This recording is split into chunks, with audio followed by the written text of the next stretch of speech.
Bonjour, aujourd'hui avec une nouvelle leçon de langue intitulée Les figures de style d'amplification et d'atténuation.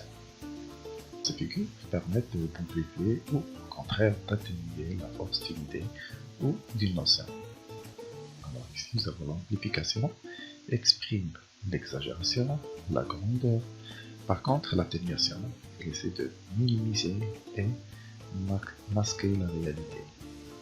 Passe à la première figure de style, l'hyperbole. L'hyperbole est l'emploi des termes trop forts, exagérés.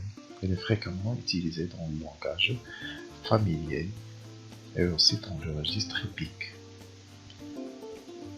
Quel est l'effet produit par l'hyperbole? Tout simplement, elle met en valeur ce qu'il désigne.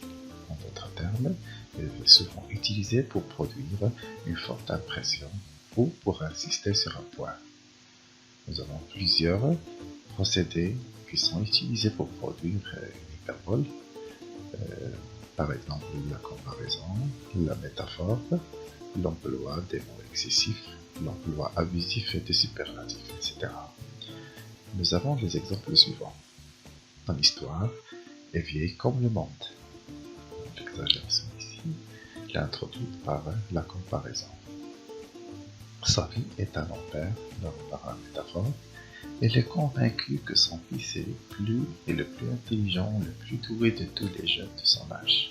On a marqué ici la comparaison, l'hyperbole, par le superlatif, le plus.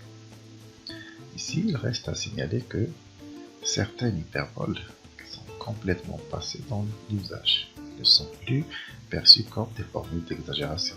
Comme nous avons ici, je suis mort de fatigue, ou bien elle est trempée jusqu'aux os pour dire qu'elle est mouillée. Deuxième figure de style, c'est la litote.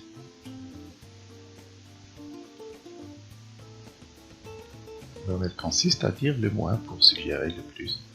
La litote est fin d'atténuer une vérité en utilisant une tournure moins forte et qui est souvent négative. L'effet produit par cette figure de style, c'est qu'en atténuant un élément, on renforce paradoxalement ce qu'on veut dire. Prenons l'exemple des litotes. Nous avons le fameux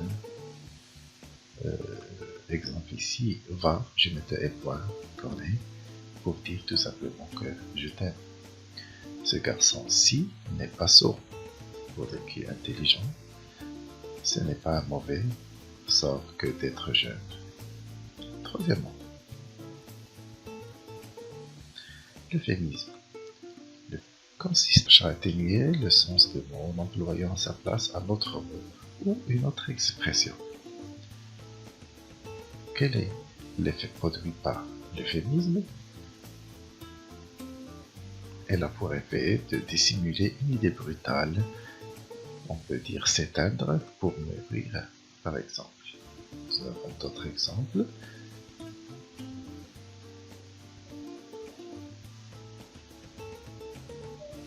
Pour désigner un chômeur, on dit un demandeur d'emploi. Pour ne pas choquer avec le mot cancer, on dit une longue maladie. Pour un sourd, un malentendant. La place maintenant à quelques exemples des œuvres intégrales.